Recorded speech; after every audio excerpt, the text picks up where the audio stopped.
सोर बे संसारा एकदम देवानि मानसि बियो बे बर' जाथि जोबनायनि टाइम बियो टाइमावबो दिनै दिफेन बर'मोनहा फंसे खोथा बुङाखिसै बेसो बिसिनि इन्टेलेक्सुयेल बिदा बेनो दिफेन बर'नि माने जाथि सिबिनाय आखला गिबियावनो जों रायजो राजाफोर बयखौबो खुलुमनाय जाबाय रायजोफोर जोङो गोसोनि जोबोद दाहा दुखु आरो धिखारखौ लानानै नैबे प्रेस मिटखौ जों खालामनाय जाबाय दाहा धिखारा बेनो रायजोफोर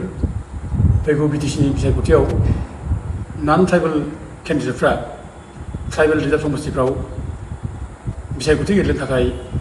माने अनुमति मोननाय जाबाय दा गोबां आसाम स्टेटनि राष्ट्रीय हान्जाफोर राजनिथि हान्जाफोर नेशनेल पलिटिकल पार्टिफोर बिसोरो बिजाथि होदों बिजेपि होदों कंग्रेस होदों रायजो दल होदों ओमफ्राय जिएसपि होदों सोरबा इन्डिपेन्डेन्ट होदों दा बेफोरखौ लानानै गासै 12 जन केन्डिडेटआ बिटिसिनि बिसायख'थियाव इलेक्सन गेलेसिगोन ओमफ्राय बिनि गेजेराव क'क्राझार माने सराइबिलनि ओमफ्राय जों माने बावखुंग्रि बाक्सा ओमफ्राय उदालगुरि बे एरियायाव नन ट्राइबेलफ्रा ट्राइबेल रिजार्भ समस्तियाव बिसायख'थि गेलेसिगोन बे जोंनि थाखाय जोबोद दुखुनांथाव आरो जों गिबियावनो जोबोद दुखु मोननाय फोरमायो दा जों गोबां अफस खालामदोंमोन जों गोबां होबथानो नाजादोंमोन जोङो क'क्राझार जिल्ला डिसिनावबो जोङो माने मेम'रेन्डाम होनानै जोङो ट्राइबेल नङै मानसिफोरनो बिसायख'थि गेलेनो नाङा जों बेखौ आफुथि खालामदोंमोन आरो बाक्सा जिल्लायाव थांनानै जोङो बाक्सा जिल्लानि रिटार्निं अफिसार एबा डिसिनो जों मेम'रेन्डाम हैदोंमोन दा बिनि गेजेरावनो आरोबाव जोंनि बे मेम'रेन्डाम होनाय समाव बे आसामनि WBTCनि सेक्रेटारिया बिनिता पेगु बियो मोनसे अर्डार हरदों जे कसारि हारिनि ट्राइबेल जाथिया सरन लानानै माने शंकरदेबनि धोरोमाव हाबनानै खायफा गावनि उफाधिखौ सोलायनो लादों दा जाय ट्राइबेल कसारि हारिनि ट्राइबेल बे ट्राइबेलफ्रा सरन लानानै उफाधि सोलायनायफ्रा जाहाथे ट्राइबेलनिफ्राय बंसित' जाया बिसोरनो जाहाथे ट्राइबेल सार्टिफिकेट होयो बेबायदि होननानै इनडाइरेक्टलि माने बिनिता पेगुआ डिसिफोरनो सिथहरदों माने बिसोर बुंनो नागिरनाया मा जादों जे सरनियाफ्राबो कसारि हारिनि मानसि दा सरनियाफोरनो सार्टिफिकेट होनाया माने भेलिड बिदि बाथ्राखौ बियो इनडाइरेक्टलि बुंनो नागिरनाय जादों दा जों बेयावनो बुजिखादों बिसोर माने खायदा खालामदों जे माने सरनियाफोरनो जायनाखि सार्टिफिकेट होबाय आरो बे सार्टिफिकेटजों जाय इलेक्सन गेलेनो नागिरबाय बिसोरखौ माने भेलिडिटि खालामनायनि बाथ्रा बिसोर पलिसि खालामखादों जों बेखौ बुजिदों ओमफ्राय बेखौ लानानै जोङो मेम'रेन्डाम हरदोंमोन chief election commissioner Assam chief minister आसामनो हरदों जोङो दा जायनाखि जोंनि मेम'रेन्डाम होनाय बे मेम'रेन्डाम होनायखौ बिथांमोनहा रिजेक्ट खालामनाय जाबाय बिथांमोना दिनै इलिगेल मानसिफोरखौ बिसायख'थि गेलेहोनाय जाबाय दा बाथ्रा जादों दिनै आसामनि चिफ मिनिस्टार हेमन्त बिश्व शर्माया गावहानो बिजेपिनिफ्राय केन्डिडेट दङ इलिगेल केन्डिडेट जायफ्रा ट्राइबेल नङा दा बे ट्राइबेल नङैफ्रानो दिनै बिटिसिआव इलेक्सन गेलेनो ओंखारदों बिजेपिनिफ्राय दा बे हिसाबै बिजेपिनि केन्डिडेटखौ नोङो रिटार्निं अफिसारा बोरै केन्सेल खालामनो बे गिदिर प्रश्नखा दा बे हिसाबै बिजेपिनि केन्डिडेटआ जुदि माने बिजाथि महरै एक्सेप्ट जायोब्ला दा गुबुन केन्डिडेटखौथ' दाननो हानाय नङा बेखायनो मुल माने माबायानो जाबाय हेमन्त बिश्व शर्मा बे हेमन्त बिश्व शर्मानि थाखायनो बे फैगौ इलेक्सनाव नन ट्राइबेलफ्रा केन्डिडेट मोनबाय ट्राइबेल एरियायाव बेखौ जों दिनै बुंनो हायो दा इतिमध्य जोंहा मोनसे अर्डार दंखायोमोन हाइकर्टआव 30/2019 फेल केस नम्बर दा अर्डाराव बेयाव होखादोंमोन जे सरनियाफ्रा ट्राइबेल नङा आरो सरनियाफोरनो बर' कसारि एबा कसारि होननानै सार्टिफिकेट दाहो आरो बिसोरनि टाइटेलखौ बुंखादों दास देखा सरनिया बिदि टाइटेलफ्रा ट्राइबेल नङा दा बिसोर रोखा रोखा क्लियार खोथा रिटार्निं अफिसारा बिसोर दानथारनांगौखा बिसोर बिजाथि जानो मोना दा थेवबो दा दिनै हाइकर्टआ बे अर्डार होसेयावबो एथ' क्लियार अर्डार थासेयावबो दिनै बिजेपिआ केन्डिडेट थानायनि थाखायनो दिनै रिटार्निं अफिसारा बे केन्डिडेटफोरखौ उथायाखै होननानै जों दिनै बुंनो हायो आरो जों बेखौ लानानै जोङो मैया जेब्ला कनफार्म जाबाय जे ट्राइबेल रिजार्भ समस्तियाव नन ट्राइबेलफोर जारायगोनखौ रावखौबो माने केन्सेल खालामाखै बयखौ एलाव खालामजोब्बाय जों बेखौ खोनानाय लोगो लोगोनो मैया नों लगे लगे जोङो रिएक्सन होदों मैया जोङो पेपार स्टेटमेन्ट लिरना हरबाय पेपार स्टेटमेन्ट खालामनाय जाबाय ओमफ्राय लोगोसे मेम'रेन्डामबो जों प्रिपेयार खालामबाय दा अबयसे मैया हास्लाबनाय जायाखै दिनै बन्द' गाबोन जों मेम'रेन्डाम हरगोन सिभिल इलेक्सन कमिसनबो जों हरगोन आसाम स्टेटनि ओमफ्राय लोगोसे सेन्ट्रेलनि सिभिल इलेक्सन कमिसनबो जों हरगोन ओमफ्राय स्वयं जों हिमन्त बिश्व शर्माबो हरगोन ओमफ्राय जों पेपार स्टेटमेन्टबो जों मैया होनाय जाखाबाय दिनै ओंखारबाय मोजाङै ओंखारदों आरो बे पेपार स्टेटमेन्टखौ जों हिमन्त बिश्व शर्माखौ दाय होनाय जादों बिथाङा माने ट्राइबेलनि अधिकारखौ माने सेस खालामनो थाखाय माने गावनो केन्सेल होनानै दिनै बिटिसिआव नन ट्राइबेल मानसिखौ ट्राइबेल रिजार्भ समस्थियाव इलेक्सन गेलेहोबाय होननानै जोंनो लिरदों आरो बिथाङानो माने आर्किटेक्ट ट्राइबेल रिजार्भ समस्थिखौ सिफायनायनि जों बे बाथ्राखौ पेपाराव होबाय रोखा रोखा पेपाराव ओंखारलांबाय दा जों बे माने स्टेटमेन्ट होनायनि उनाव आरो जों गाबोन बेखौ मेम'रेन्डाम हरनाय जासिगोन दा दुखुआ बेनो जोंहा दा एफा गिदिर अलखद टाइम बे दा बे जुदि जायोब्ला जों बेखौ होबथानो जुदि हायाब्ला दिनै गासै नोङो 12 जन नन ट्राइबेल रिजार्भ समस्ति दारायबाय जों बेखौ होबथानो हायाब्ला बे मोनसे लाइ थालांसिगोन गब्लं थालांसिगोन बे ट्राइबेल समस्तियाव जे नन ट्राइबेलफ्रा दाराय मोनो बर' कसारि सार्टिफिकेट लानानै दाराय मोनो बे जिनिसा गब्लं थासिगोन एग्जामपल जानानै थासिगोन बेखौ जों जेरैखियाव होबथानांगोन रायजोफोर दा दिनै सार्टिफिकेटखौ दिनै बयनिबो आखाइ दं दा बर' कसारि होननानै बे दास लेखा चौधुरि सोरबा मदाहि बिसोरनाव सार्टिफिकेट दङ दा आरो बे कसारि होननानैबो सार्टिफिकेट दङ अथ'सो हाइकर्टआव अर्डार खादों क्लियारनो हाइकर्टनि अर्डार 2019आव होनाय बे 2019आव होनाय अर्डारखौबो माने दिनै जुदि माबा खालामोब्ला सिफायोब्ला अब्ला जों बहा न्याय मोनबावनो दा ओंखायनो जोङो माने बे इसिबां माने सरनाय मानसिफोर जायफ्रा ट्राइबेल नंखाथारा बे बर' कसारि बा कसारि होननानै सार्टिफिकेट लानाय दा जों बेखौ होबथाफिनथारनांगोन जेरैखौ जुजिनानै आरो बेखौ होबथानो हायाब्ला जोंनि बिटिसिआ थानायब्ला रायजोफोर बेबो दुखुनांथाव जानोसै माने बिखा खायसे मोनो गोसोखांब्ला जे एफा गिदिर संग्राम खालामनानै जों एथ' गिदिर गिलुबालु जुजिनानै एफा मानसि थैब्रंनानै एफा मानसिफोर जेल जाबाय सोरबा माने टाटा केसाव जेल जादों सोरबा बायदिसिना केसाव जेल जानानै बुख्रुब जादों रावबो बिसोरनो जेबो सहाय होनो हायाखै सोरबा माने सना रुपा माने फाननानै केस सालायदों सोरबा मोसौ मोसा फाननानै केस सालायदों सोरबा इन्दिसि फाननानै केस सालायदों सोरबा हा हु फाननानै केस सालायदों दा दिनै बेबायदि अबस्थानि गेजेरजों जों दिनै बिटिसि 6 सिडुल मोनबाय बे बिटिसि 6 सिडुला थानाय नंला रायजोफोर जोबसिगोन आरो दिनै बेखौनो खालामनो थाखाय दिनै हिमन्त बिश्व शर्मा दिनै बे माने नन ट्राइबेल मानसिखौ जे दाराय होबाय बे दाराय होनायनि उद्देশ্যआनो बेनोथार बे बिटिसि 6 सिडुलखौ सिफायनाय बिटिसि 6 सिडुला जाहाथे थाया बेखौ खालामदों ओंखायनो जों बेखौ होबथानांगोन रायजोफोर जों जेरैबो होबथानांगोन दा जों उफाय दं दाबो हाइकर्टआव जों थांनांगोन हाइकर्टआव थांनानै जों केस होनाय जोंहा माने माबा दंखाथारो हाइकर्टआव अर्डार दंखाथारो बेखौ लानानै जुदि हाइकर्टआव थांबानो जों थाबैनो बिनि बिसारखौ मोनगोन दा जों 18 जुन दाखालि जोङो बाक्सा जिल्लायाव थांनानै बाक्सा जिल्लायावबो जोङो बेबायदि परिबेसा फैनो हागौ होननानै जोङो आरटिआइ खालामनो थाखाय जोङो आइपिअ माबाखौ जों होबोखाबाय आरो आरटिआइ खालामनो थाखाय जों होबोखाबाय आरटिआइ खालामनानै बिसोरनि जायनाखि नमिनेसन पेपार एलं उइथ माने कास्ट सार्टिफिकेट बे कास्ट सार्टिफिकेटखौ गासिबो दिहुनफाजोबनानै दिहुननांगौ थाब दिहुननानै जों हाइकर्टआव थांनांगौ बे बाथ्राखौ जों बुंखानाय जाबाय दा बेखौ मोनब्लानो जों हाइकर्टआव थांसै बाथ्राया बेनोल' जोंहा थाखा फैसा गैया दुखु जायो जोङो जेरावखि थाङा जों गावबा गाव फैसा खरस लानानै जोङो हाबा मावो फैसा थाखानि अभाब आरो हाइकर्ट बादियाव थांनानै केस सालायनांगौआ जोंनि थाखाय गोरलै बाथ्रा नङा नों केस मोनसे साबमिट खालामजोबनो उकिलफ्रा 1.5 लाख 2 लाख लाजेनो आरो बिनि उनाव माने प्रत्येक माबायाव हियारिंआव माने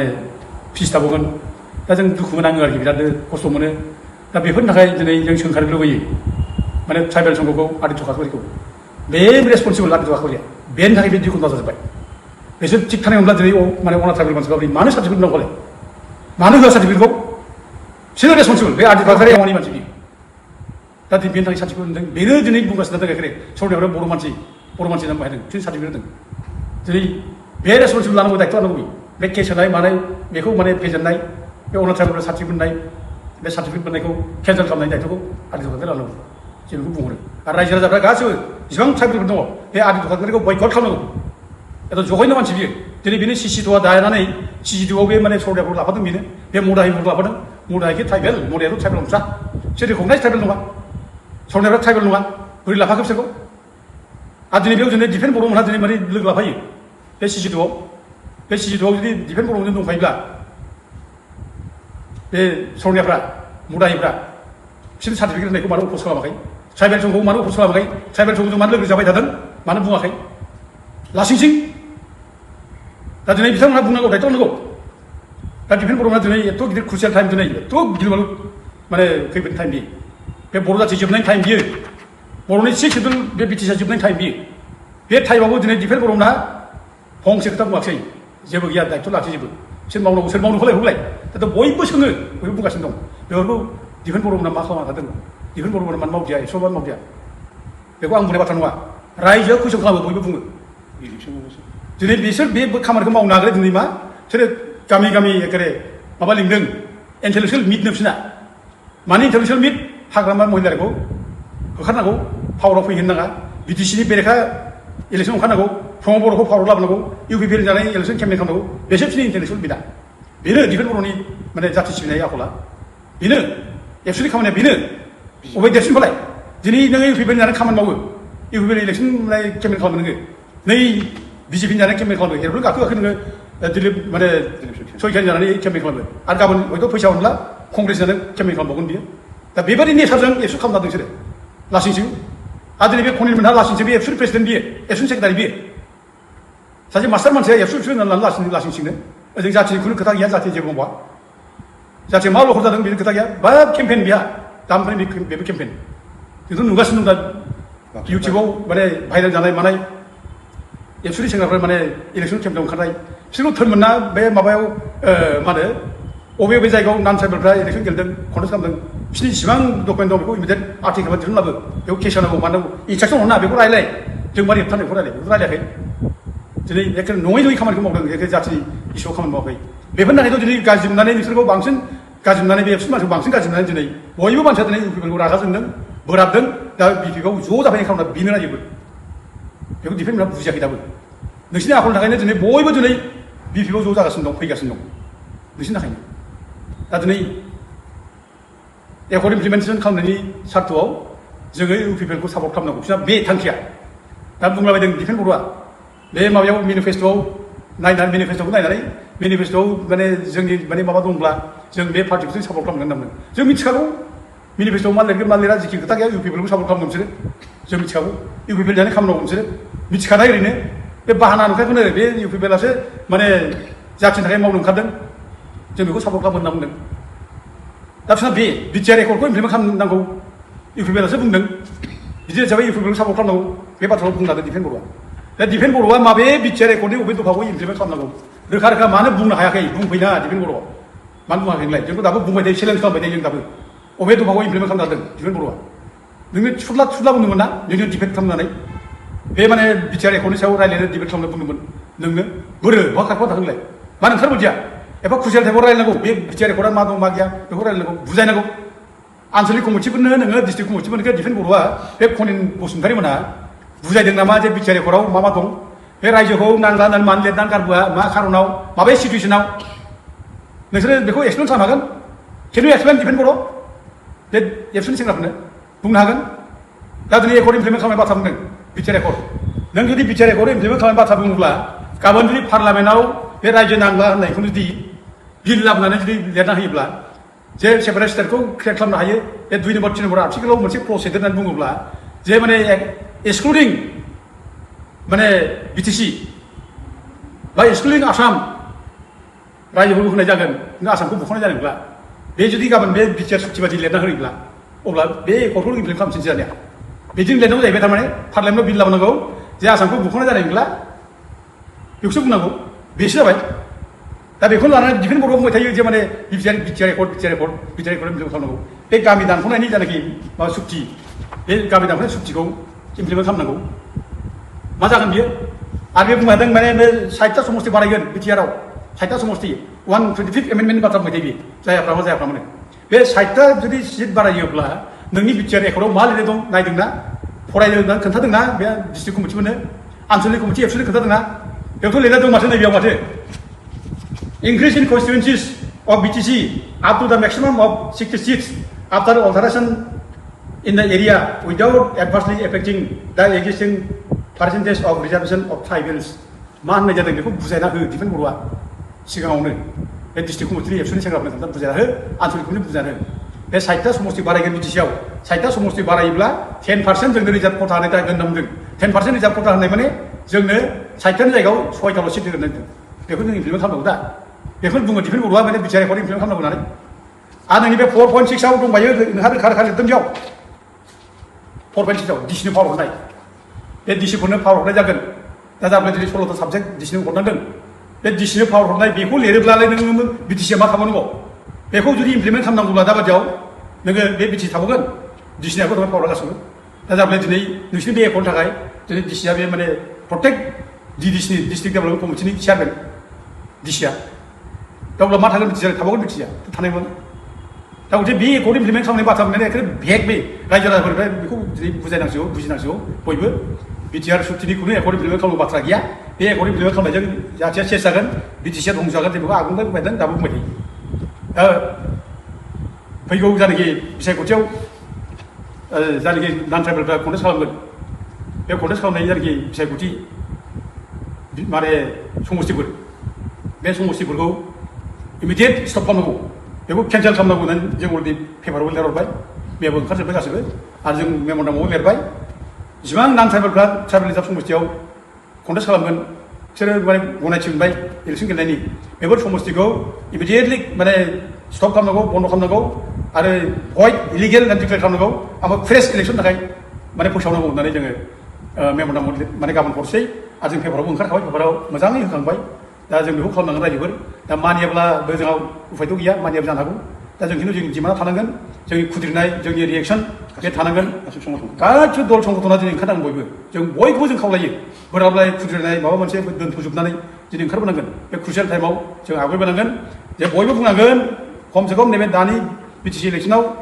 नान ट्राइबेल केन्डिडेटफ्रा ट्राइबेल रिजार्भ सिटआव जानाय एरियाखौ समस्तिफोरखौ माने केन्सेल खालामनांगौ बेयाव इलेक्सन खालाम मोना ओमफ्राय फ्रेश इलेक्सन थाखाय घोषणा फिननांगौ ओमफ्राय अनलि बेयाव ट्राइबेल मानसियाल' ट्राइबेल रिजार्भ समस्तियाव गाराय मोनगोन बेखौ बुंनांगौ जों बेखौ बयबो आफादखौ खावलायो आरो रायजो राजाखौ खावलायो जों बयखौबो जाहाथे जोंखौ भुल बुजिया जोंखौ मदद होयो आरो जोंनि खामानियाव जाहाथे बयबो जोंखौ मदद होयो आं बेखौ रायजो राजाखौ बयखौ खावलायहरो